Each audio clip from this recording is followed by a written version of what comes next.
aquí conectado, vamos directamente con Daniel Stulin para irnos directamente al grano con este tema.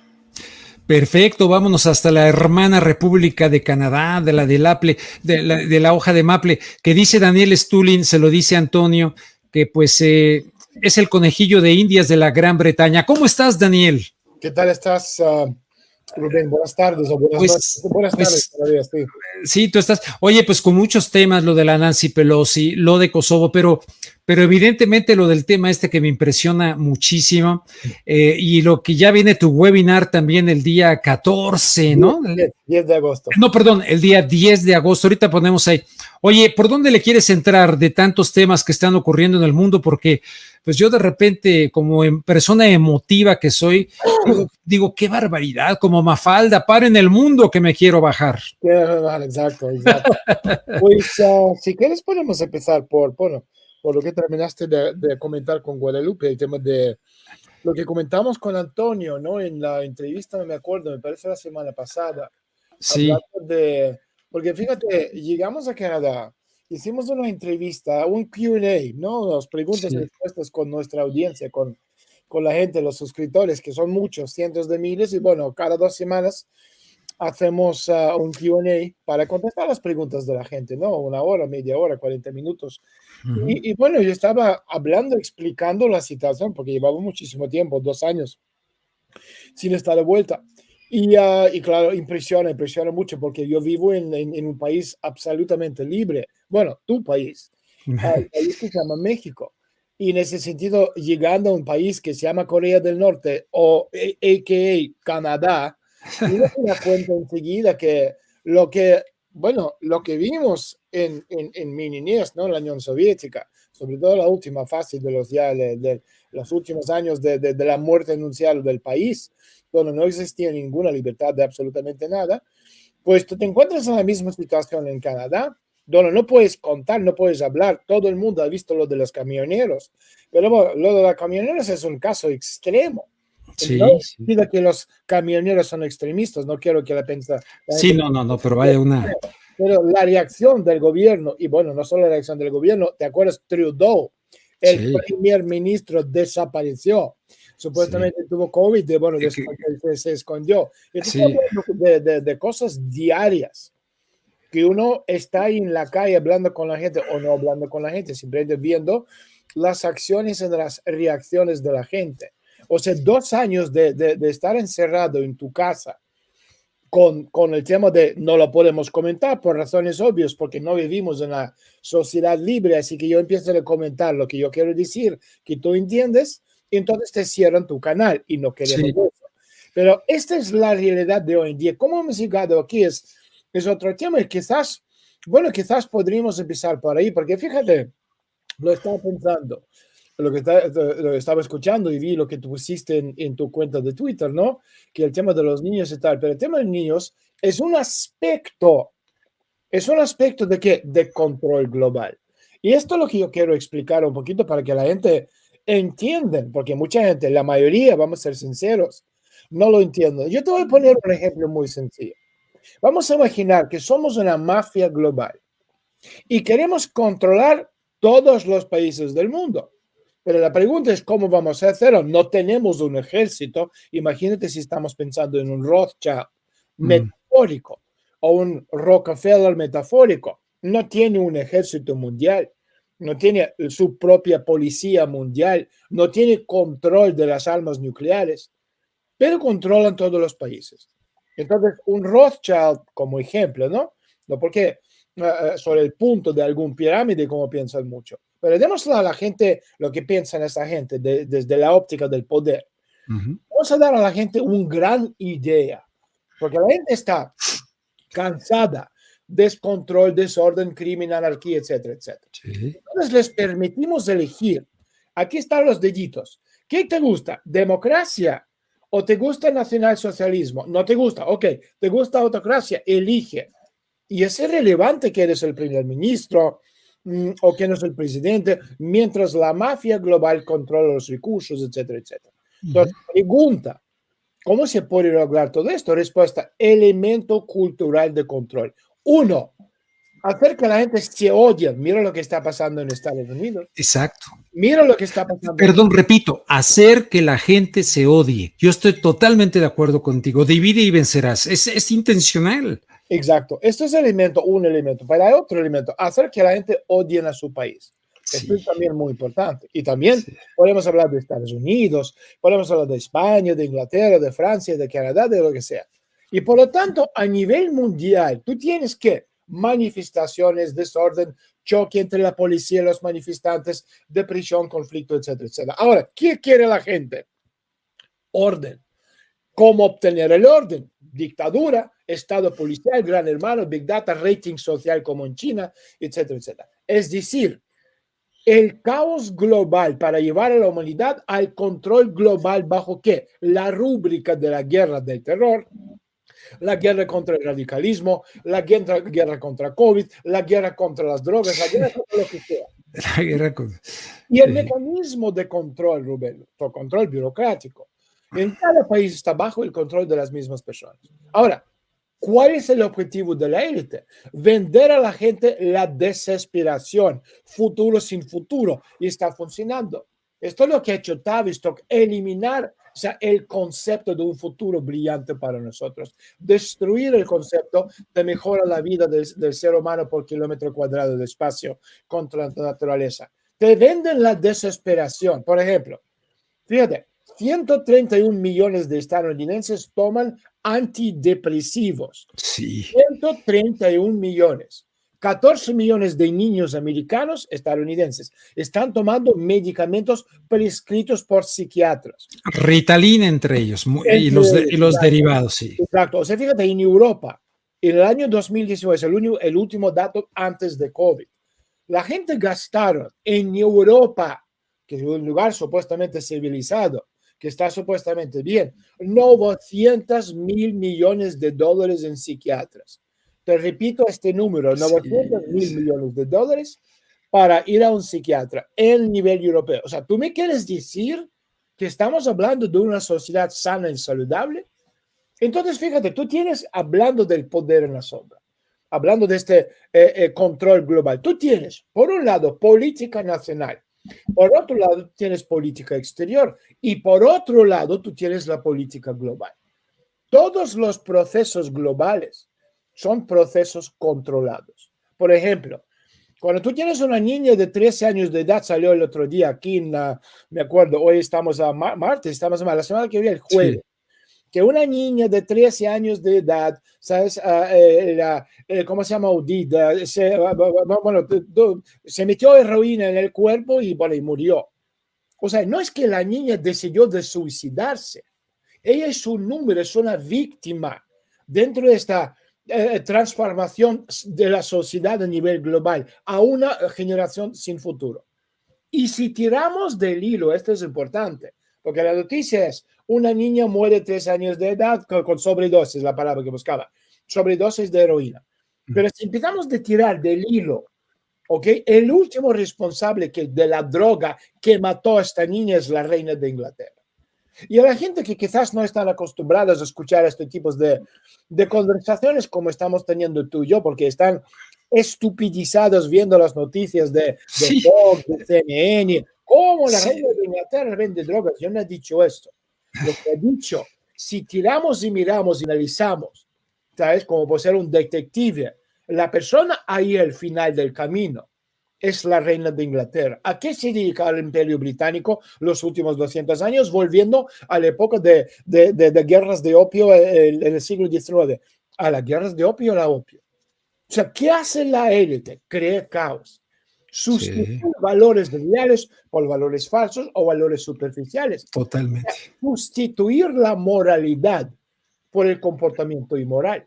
Crear héroes modernos basados en la superficialidad, la promiscuidad, y todos estos son procesos dirigidos. O sea, cuando tu héroe es un jugador de fútbol, algo peor, un Spider-Man, o un Wonder Woman, o un youtuber travesti que se tira la ropa para enseñar lo que sea a su audiencia. O sea, ser un héroe es tener una rectitud moral. para liderar con el ejemplo. Te pongo otro ejemplo, Netflix. O sea, te cobran $10 al mes. La gente me dice, oye, que es baratísimo. Claro, es baratísimo porque para lavarte el cerebro con más dinero tú no lo vas a pagar. Entonces, por $10 te lavan el cerebro de forma casi gratuita con la basura que te están enseñando. Entonces, la gente tiene que entender una cosa absolutamente fundamental. La mafia global no le teme a Biden, no le teme a Trump, no le teme a Putin, no le teme a Xi Jinping, nos teme a nosotros. Claro. Y el colapso moral de una nación ocurre no por pérdidas materiales, sino por falta de visión de un futuro mejor. Y esto es absolutamente fundamental. Entonces, si estamos hablando de niños que quieren cambiar el sexo, es un microcosmo de algo muy grande. Si tiramos otra vez de este hilo de un niño que quiere cambiar de sexo con 7 años de edad, o una niña de 13 que tiene sobredosis de heroína o cocaína, lo que sea, ¿sabes? Si tiramos, llegamos al mismo lugar. Y esto es algo que la gente desde esta óptica conceptual no lo entiende. Sí, fíjate que yo compartí un fragmento de esta charla que tuviste con Antonio sobre este tema y hubo varias reacciones, afortunadamente muy en la línea de lo que pensamos, pero fíjate, de ti decían algunas personas, Stulin es muy exagerado, que no sé qué, y usted, señor Luengas, es buen periodista, pero proyecta mis fobias. Y yo le dije, no, yo tengo amigas lesbianas, amigos gay, yo los respeto en la medida que me respeten y tal, pero esto que tú dices de que en Canadá llega un chiquillo, le dice a la mamá, le dice, yo me quiero cambiar de sexo, y estás loco, decías ahí, te pueden llegar los servicios sociales y quitarte a los niños y tal. No, absolutamente, puede y lo hace. Y lo hacen. ¿Eso qué tiene de fobia? Eso es absolutamente parte de la ingeniería social que estás diciendo. Mira, Rubén, vamos a ver. O sea, lo que está pasando, el concepto de democracia, libertad de expresión, derechos humanos. Mira, te voy a contar otra historia, si tenemos tiempo. Sí, lo que quieras, lo que tú quieras. Bueno, porque yo creo que es importante educar, ¿no?, a los oyentes. Esto no es faltarles respeto. No, exacto. Es una óptica, bueno, que no van a ver nunca en televisión, en Fox, en CNN, en cualquier canal tradicional. O sea, cuando estamos hablando de sistemas de control del Estado profundo, o sea, lo he comentado muchas veces, que todos los sistemas globales son sistemas absolutamente controlados. Y a lo largo de la historia, no es de ahora, a lo largo de la historia, el control se ha reinventado progresivamente en respuesta, bueno, a la introducción de nuevas tecnologías. No es lo mismo controlar a la población en la época de Grecia antigua o Egipto antiguo que hoy en día con la tecnología que tenemos. Entonces, claramente con la tecnología digital, esa centralización, bueno, ha explotado en los últimos 20 y 30 años y realmente ha llegado el punto en que si miras hacia dónde se dirige, plantea la pregunta sobre, bueno, la existencia misma de la civilización humana. Entonces, ¿cuál es el problema? Si fíjate, yo que tengo muchísimo contacto con la gente, que tenemos, bueno, he vendido 8 millones de libros en 70 países, tengo gente que me están siguiendo cientos de países a nivel mundial, pero cada vez que yo empiezo a explicar, da igual si son conferencias online, si son conferencias presenciales, si son charlas privadas, pero cuando yo empiezo a explicar cómo comenzamos a reconstruir y sobre todo descentralizar el poder financiero, el poder económico, el poder político, me encuentro con el hecho de que mis amigos, mis aliados, muchos miembros de mi familia, sin hablar de la gente común, normal y corriente, que son clientes o suscriptores, no podían entender o valorar los sistemas de control. Y eso significa que ellos iban a seguir siendo controlados y sería absolutamente imposible desarrollar con ellos de forma conjunta planes para superar el control centralizado de manera práctica y económica. Fíjate, la película, o sea, yo no vi muchas películas, pero la película de Matrix, dice, el Matrix es un sistema neo y el sistema es nuestro enemigo. Pero cuando estás dentro, miras a tu alrededor y ¿qué ves? Empresarios, abogados, carpinteros, lo que sea, ¿no? Las mentes de las personas que estamos tratando de salvar. Pero hasta que lo hagamos, estas personas siguen siendo parte del sistema y eso los convierte en nuestros enemigos. Y debes entender que la mayoría de estas personas no están listas para desconectarse. Y muchos de ellos están tan inseguros, tan desesperadamente dependientes del sistema, que lucharán a muerte para protegerlo, incluso contra su propia voluntad o contra su propio bienestar. Lo que decía Huxley, la gente va a amar a sus amos, ¿no? Los va, Totalmente, amar a sus cadenas, exacto. Exactamente, y luego lo decía Mark Twain también, es más fácil convencer. Digo, es más fácil engañar a la gente que convencerle a que ha sido engañada. Y la verdad, yo me quedo, acabo de, no sé si te lo mandé, acabo de subir porque mucha gente, el experimento Tuskegee, cuando rociaron con no sé qué cosas químicas en San Francisco, en Tampa, en Guatemala, cuando Clinton pidió perdón de aquello, y luego Hillary, que lo acabo de subir, está en el otro canal alterno. Y mucha gente lo desconoce por completo. Y fíjate que hubo de hecho, Pastor, a ver si lo puedes encontrar para que lo escuches. Estoy seguro que Daniel lo ubica. En aquel famoso último discurso de Eisenhower, antes de entregarle la estafeta a Kennedy, que él advirtió del complejo militar industrial, pero la gente pierde de vista algo. Advirtió sobre el secuestro de una élite tecnológico-científica de las políticas públicas en los Estados Unidos. Y yo siento que es lo que estamos viendo ahora y la gente a veces trata uno bien o mal, con tacto o sin tacto. A veces quizá algunas personas me dicen, ¿qué nos cree tontos? No, trata uno nada más de abrir desesperadamente los ojos de la gente. Y es difícil. ¿Te ocurre a ti también? Me ocurre siempre, pero te digo una cosa. Lo importante que debemos explicar y la gente debe saber es que estamos dentro de un sistema del gobierno que opera y controla por la fuerza. O sea, entre finales de la Segunda Guerra Mundial y la caída de la Unión Soviética, existían dos modelos. Por un lado, tú tienes modelo capitalista y por otro socialista. En este sentido, el capitalismo controlaba el 60% del mercado y la Unión Soviética satélites 40%. Pero el Occidente tiene que tener muchísimo cuidado. O sea, no podían reprimir como están haciendo ahora. No podían hacer en los años 50 o 60 lo que están haciendo ahora en Australia o en Canadá, donde venían a tu casa con perros de presa o te enseñan en el teléfono tu tweet, te quitan los hijos, porque tú enseguida dices, este sistema es corrupta. Esta es una dictadura. Yo voto por los comunistas, por los socialistas. Y entonces el Occidente tiene que fingir en puro sentido de la palabra, libertad de expresión, derechos humanos, todas estas cosas que no existen, porque el Occidente, cuando murió la Unión Soviética, se quitó la máscara y tú ves el disfraz ya no existe más, y tú ves que el control es absolutamente férreo. Y la fuerza, eso es muy importante entender, es el principio y el fin de cómo controlan. La fuerza es la roca madre en el Occidente, y tenemos que aclarar esto. Porque ya estamos hablando de igual de Bitcoin, de drogas, mercado financiero o cualquier libertad de expresión que no existe. Y si piensas que existe, ¿dónde está Julian Assange? ¿Dónde están los medios de masa que mienten como cosacos? Esos son libres, pero el otro tipo está en la cárcel. Entonces, la fuerza es el último mecanismo del control. Eso es el mundo occidental. La fuerza bruta, es cierto, rara vez muestra su rostro, porque siempre es mucho mejor usar sistemas financieros, legales, políticos, para hacer el trabajo sucio, porque claro, si no empiezas a pegar a la gente, y pegan, y tú sabes que pegan, en manifestaciones, uno empieza a hablar con la policía, dices, oye, ¿por qué me estás gritando? ¿Por qué me quieres arrestar? Y te dan un machacazo en la cara y no puedes hacer absolutamente nada. Es la fuerza bruta. Y si observamos cómo funciona nuestro sistema de gobernanza, el Estado profundo puede asesinado a presidentes a plena luz del día. Por supuesto. Oye, Daniel, está lo buscó Pastor. Si me permites, lo voy a pasar a Eisenhower y te pido tu opinión. ¿Qué tiene que ver con todo esto? Y luego ya te pregunto de Nancy Pelosi. Vamos, Pastor, adelante.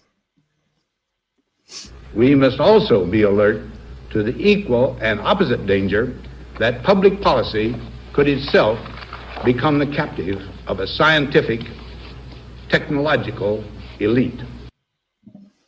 Así de corto, ¿cómo es eso? Bueno, este discurso es bastante más largo. Yo tengo uno que casi 2 minutos en mi documental sobre Club Bilderberg, pero si observamos cómo funciona nuestro sistema de gobernanza, el Estado profundo, repito, puede asesinar a presidentes, y no solo en Estados Unidos. Entonces, cuando el establecimiento, el poder quiere ir a la guerra, bueno, diseñen un acontecimiento de bandera falsa, matando a miles de estadounidenses, como lo hemos visto 11 de septiembre.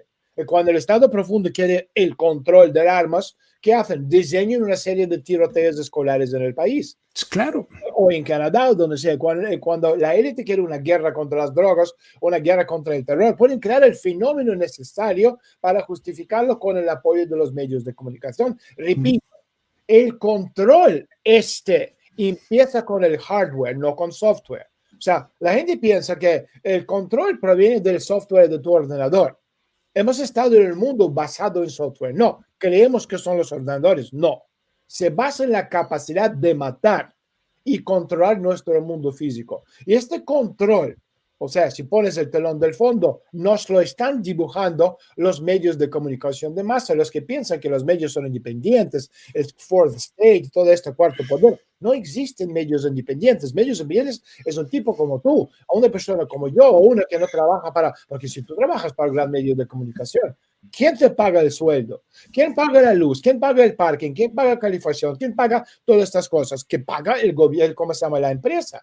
El propietario. Entonces el propietario decide la línea editorial.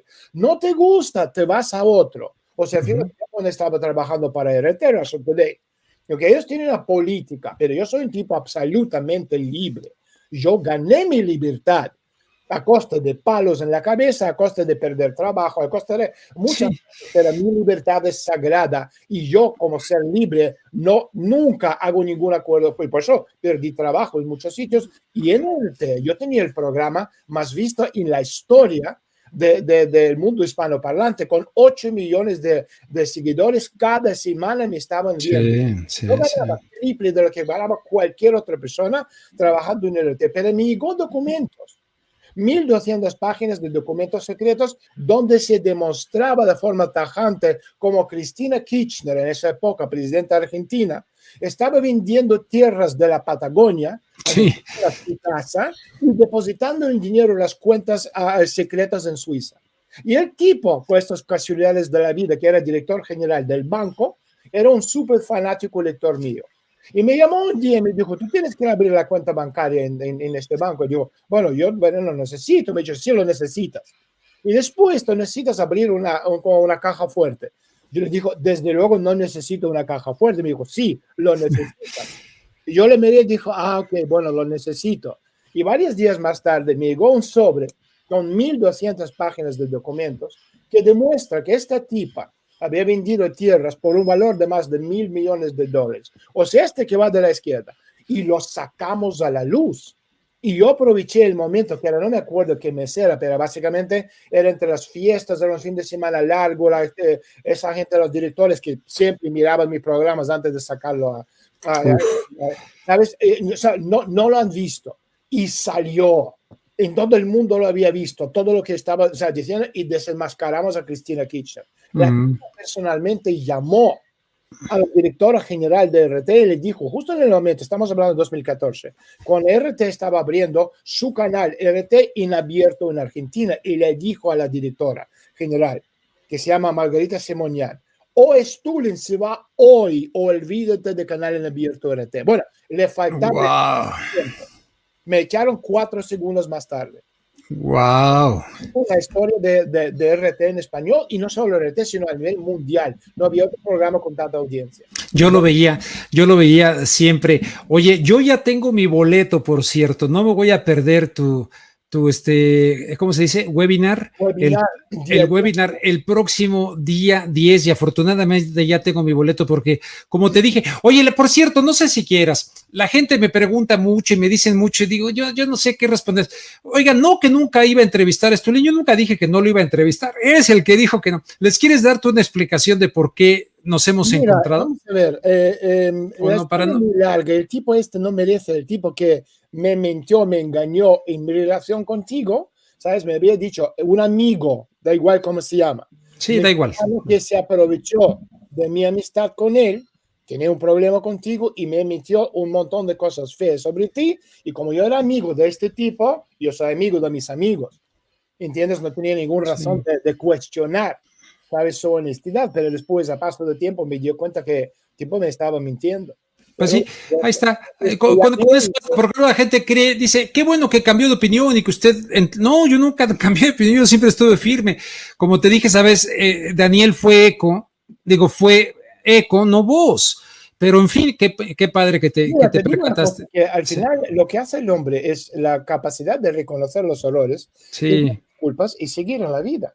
Claro. En ese sentido, yo soy muy fiel a mis principios, ¿sabes? Sí. Pero en ese sentido, si uno se equivoca y recapacita, y en ese sentido estoy muy feliz y contento que, bueno, hemos encontrado el lenguaje común y podemos hacer estas entrevistas porque también estamos de forma conjunta ayudando a la gente. Exacto. Ayudando a la gente en las situaciones que estamos encontrando. Y bueno, y hablando del webinar, yo no hago muchos webinars porque es muchísimo trabajo preparar un webinar. Hay que preparar.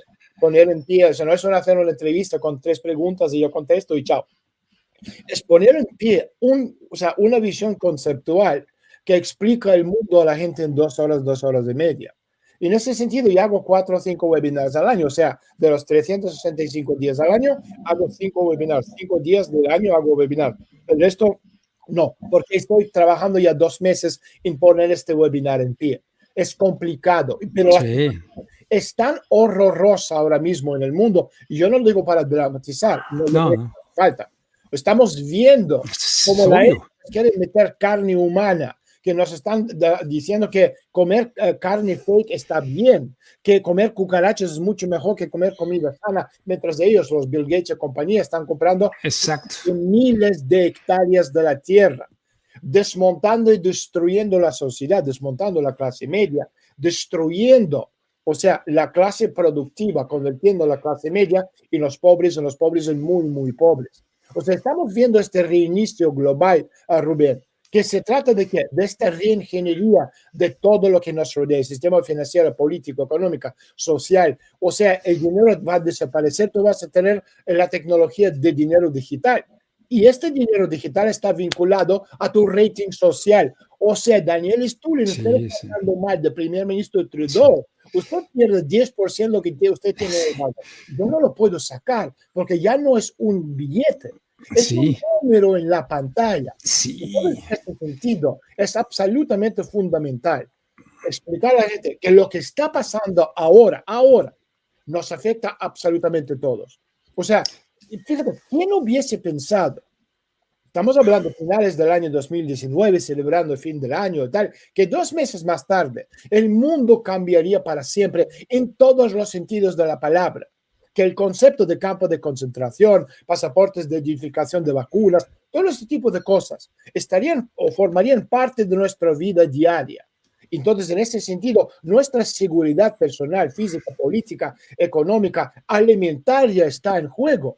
Los globalistas ya controlan la mayor parte del dinero y ahora están moviéndose muy rápidamente para controlar ¿qué? Sistema energético planetario y han estado tomando medidas drásticas para controlar la industria alimentaria. Fíjate cómo están quemando, o sea, una tras otra están en llamas, ¿sabes? Centros de procesamiento de alimentos. De repente, las plantas de procesamiento de alimentos, carnes, fertilizantes, en un momento que los agricultores están sufriendo, los problemas de la cadena de suministro están surgiendo, tú estás viendo cómo están construyendo un sistema completo de infraestructura alimentaria rastreable en varias ciudades. Entonces, en ese sentido, en el webinar, ¿de qué vamos a hablar? Bueno, por un lado... ¿Vamos a poder hacer preguntas en el webinar? Claro que sí, obvio, al final. O sea, las temáticas son, y mucha gente me envía preguntas por adelantado, la temática... Consolidación del golpe financiero con una reingeniería de la gobernanza, agenda transhumanista, seguridad alimentaria, ingeniería financiera, control digital, con mandos sanitarios, pasaporte digital. O sea, esto no se puede hacerlo en abierto. Nos chapan el canal en 5 segundos. Control de la sociedad a través de esta 4ª revolución industrial. O sea, están también reinventando el modelo corporativo de los medios de comunicación. ¿Cómo va a ser este modelo? ¿Cómo nos va a afectar esto? O sea, estamos viendo también el nacer del mundo multipolar. Obviamente la élite está en contra. ¿Qué están haciendo? ¿Qué es este sistema de crédito social verde? Y después, fíjate, tenemos por un lado realidad oficial Y por otro lado, realidad paralela. Son dos realidades absolutamente distintas. Y ahora sin hablar del espacio. Fíjate, ¿por qué todo el mundo está ahora mismo hablando de ¿cómo se llama? Los medios de comunicación, la gente de NSA, NASA, están hablando de los extraterrestres. Sí. Tiene que ver, yo creo que los extraterrestres es relevante. El concepto de la economía espacial está muy vinculado a lo que está pasando en el planeta Tierra. Y también, sobre todo, o sea, todas estas cosas también, pero por encima de todo, ¿qué hacer y cómo podemos ganar? Porque necesitamos ganar, porque lo que está en juego es la supervivencia de la especie. Lo que está en juego es la vida de tus hijos. Total. En ese sentido, o sea, la muerte te pasa una vez, pero la esclavitud es para siempre. Exacto. Yo no quiero ser esclavo de nadie. Por eso repito, para mí yo he dado muchos webinars, volviendo al primero, en principios de junio del año 2020, cuando empezó todo esto, explicando a la gente paso a paso lo que iba a pasar. Desafortunadamente pasó todo lo que yo decía. En ese sentido, este webinar es el más importante de todos los webinars que yo he dado. Aquí tenemos un link precisamente que le pedí a Pastor que ponga abajo. Siguen este link que dice aquí el de HTTP, etcétera, aquí a la derecha. Pueden entrar ahí pueden acceder al webinar de Daniel Stulin. Oye, Daniel, lo de Nancy Pelosi en Taiwán. La gente me preguntamos, oye, qué mal, ¿no? Yo decía, no, yo estoy feliz. ¿Por qué estoy feliz? Bueno, sí, fíjate, en el occidente estamos siempre hablando de enfrentamiento, dualidad, y la dualidad es del diablo. O sea, blanco y negro, pro-Trump, anti-Trump, aborto, anti-aborto, ¿sabes? MAGA, anti-MAGA, todo este tipo de cosas. Pero es siempre enfrentamiento. Pero los chinos son distintos. O sea, la cultura china está pasando en las fuerzas de tres, en el sentido de que cuando tú tienes dos fuerzas que están enfrentadas entre sí, el tercero que no está enfrentado, el que gana. O sea, por ejemplo, dos activos, gana el pasivo, dos pasivos, gana el activo. ¿Qué quiere decir?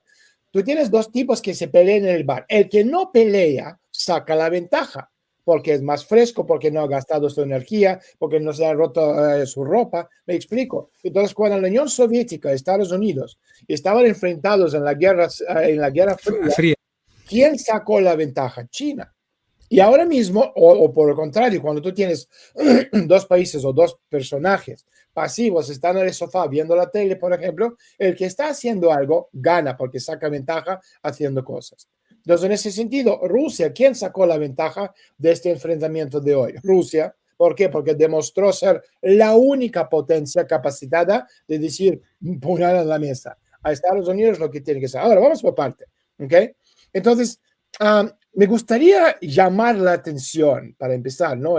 La historia de Nancy Pelosi, sobre un detalle muy concreto. El avión que aterrizó en Taiwán con Pelosi, que es el presidente de la Cámara de Representantes de Estados Unidos, es otra humillación pública, otra, no primera, otra más humillación pública de China, que, bueno, ha sido abundante en los últimos meses. A lo mejor la gente dice abundante, ¿por qué? ¿De qué clase de humillación estamos hablando? Yo quiero recordarte, ¿te acuerdas del misterioso, entre comillas, accidente de Boeing chino en marzo? Oh, claro. Implicado. O sea, ¿quién tenía la capacidad técnica y el motivo para implementar? Es otra cuestión. No podemos hablarlo en tu programa porque vivimos en el mundo de dictadura y te van a chapar el canal. Sí. ¿Okay? Pero podemos entender dónde voy con esto. Segundo lugar, ¿qué pasó el día siguiente de la tragedia? Estados Unidos no solo no ofreció las condolencias casi obligatorias, ¿no? Según el protocolo diplomático, sino que impuso sanciones contra el Imperio Celeste. Y después de una serie de zancadillas de primavera, por decirlo de alguna forma, las autoridades chinas no se atrevieron a hacer nada en la esfera pública. Como mucho, bueno, hackearon algunas páginas de gobierno de Estados Unidos, en Taiwán, o lo que sea, ¿no? A través de una serie de restricciones de COVID, ralentizaron el trabajo de las fábricas americanas de la región, etcétera, etcétera. Pero por el momento existe la sensación de que China le están forzando la mano a China. Y al mismo tiempo, todas esas noticias sobre la llegada de Pelosi, las reservas de hotel, los actos públicos, o sea, una provocación, porque cuando va Lavrov o quien sea a un país tal, es una información secreta, nadie sabe ni dónde va a estar, ni su agenda, ni sus actos, ni nada. Aquí todo lo contrario, todo abierto, una provocación. Pero al mismo tiempo están preparando también una solución casi versión alternativa o paralela. O sea, hay artículos en el medio que se llama Político, que tú seguramente lo conoces, sus medios de comunicación influentes estadounidenses, que mencionan claramente las conversaciones que siguen vigentes entre el liderazgo militar de Estados Unidos y también los chinos, e insinúa que los diplomáticos americanos al margen no aseguran el apoyo a la política de una sola China. Ahora, si analizamos la situación desde la óptica conceptual, China puede contar, bueno, con la flota más numerosa del mundo, tiene 350 unidades de combate, entre ellos 2 portaaviones, 78 submarinos, 41, si no me equivoco, destructores, 43 fragatas, y bueno, una cantidad de cosas inmensas, ¿ok? Pero también podemos decir que mucha aviación, si estamos hablando de Estados Unidos, que lo tienen, se concentra en Japón, pero aquí la cosa es, si hablaban del conflicto, si llegara a esto, los americanos tendrían que obtener el consentimiento de Japón para usar la base. Y aquí todo, bueno, también dependerá del curso del conflicto y como resultado también tienes a Australia, que no puede ser de mucha ayuda porque está muy lejos. Tienes aviaciones estratégicas en Guam y Diego García. Bueno, no mucho para un conflicto serio donde los chinos pueden poner en el aire en 5 minutos 2.000 aviones. Y esto a pesar de hecho de que los barcos de la República China ya se han sentado en la cola de Ronald Reagan y lo mantienen en su zona de destrucción, ¿no?, de los misiles antibuque. Otra cosa, el avión de Pelosi no es ningún casus belli, pero es un recordatorio adicional para Beijing de cuál o dónde está su lugar en la política mundial según Washington. Estoy convencido de que ahora, en este momento, no habrá ninguna reacción dura por parte de China. Habrá declaraciones enojadas, ruido de sables de Beijing, pero no habrá ninguna guerra. ¿Qué tipo de guerra? ¿Con quién? China tiene miles de millones en bonos estadounidenses que dependen del mercado americano. Sí. Toda esta élite que está en China es una élite compradora. La mitad seguramente quiere a Xi Jinping fuera. Pero Beijing, bueno, sacará conclusiones adecuadas. Y ahora es más que nunca probable que China apoye a Rusia. No por su gran amor a mi país, porque Rusia no es un amigo de China. China no tiene... Pero se han encontrado, se acaban de ofrecer mutuo apoyo. Porque China entiende muy bien, es un país pragmático, porque entiende, si cae Rusia, el siguiente son ellos. ¿Ok? Repito, o sea, Pekín o Beijing entienden que en el caso de que Rusia pierda la guerra, son ellos. Entonces ya sería el fin. Además, incluso cuando Rusia gana el escenario ucraniano, no dijo si gana, sino cuándo, porque es obvio que van a ganar. Porque Rusia es un país de guerreros. O sea, somos descendientes de Genghis Khan. Beijing es el siguiente, en cualquier caso, gana Rusia o pierde Rusia. AUKUS fue creado por esta razón. Y ahora la diplomacia americana, el ejército, la maquinaria de relaciones públicas, ¿okay?, están comenzando esta larga campaña para sacar a China de la política mundial y demostrar que no son lo que ellos piensan que son. Y yo creo que los americanos no se detendrán en la única visita de esta vieja Nancy Pelosi, troleando a los chinos. O sea, en ese sentido, hay que reconocer que los americanos son muy buenos en esto. Y no importa cuánto hablen los chinos sobre el hecho de que tienen un plan muy astuto, de hecho no pueden hacer nada. O más bien, por supuesto que pueden, pero para acciones concretas se necesita una determinación férrea, pero China generalmente carece de ello y no son buenos guerreros. O sea, son buenos reprimiendo a la gente en su país o luchando contra India, que no sabe luchar. Pero es otra cosa cuando te pones en luchar contra los países guerreros como Estados Unidos o Rusia. Entonces...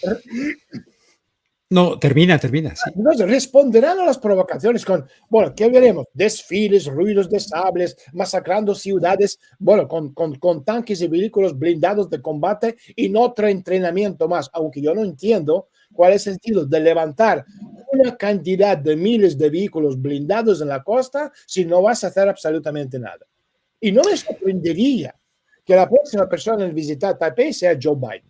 Y no solo lo hará, sino que también de ahí amenazará desde ahí a Pekín exigiendo que dejen de intimidar a Taiwán.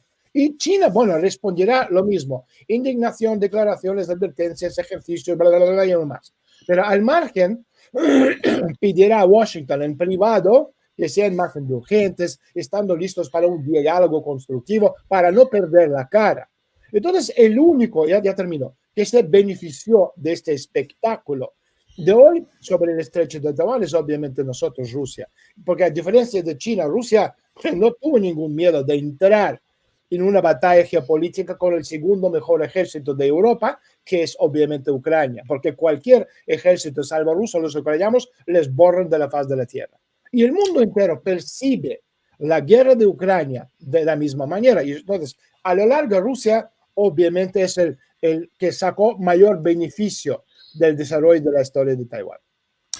Daniel, pues te agradezco muchísimo. No sé si quieras agregar algo allá desde Toronto, bella ciudad. Mucho. Estoy esperando la llamada del gobierno para sí. avisarme. Oye, hay una calle, ¿cómo se llama? La calle John, ¿verdad? John Street, sí, está ahí. John Street, la recuerdo, la recorrí hace años que trabajaba yo en la Filarmónica de la Ciudad de México, fuimos allá. Hace años estaba yo bien chavo. Me gusta Toronto, de ahí fuimos a las Niagara Falls y todo aquello. Y te contaba una anécdota que la voy a compartir aquí con la audiencia. Pues yo era muy rubio, ¿no? Iba yo caminando por ahí y pasaron unos mexicanos y me vieron pasando yo la cosa peatonal y que me gritan, apúrate, pendejo. Y entonces me creían canadiense y que les respondo, chiflen a su flauta, cabrón. Se atacaron de risa y que iban echando cervezas. Eso me ocurrió allí en Toronto. Oye, pues te agradezco mucho y entonces el webinar día 10, 3 días después de mi cumpleaños, yo cumplo años el día 7 de agosto, o sea que 3 días después y tengo la fortuna de que voy a poder entrar y hacer preguntas y compartir ahí con la gente, mano. Te agradezco mucho, Daniel. Un fuerte abrazo. Fuerte abrazo, cuídate mucho. Chao. Pastor Delgado, espero que no le llame Trudeau, que se puso a celebrar. Ya no le pregunté de la muerte de este tipo, de la Al-Qaeda, pero estupenda plática, mano. Francamente, mueve las neuronas alguien como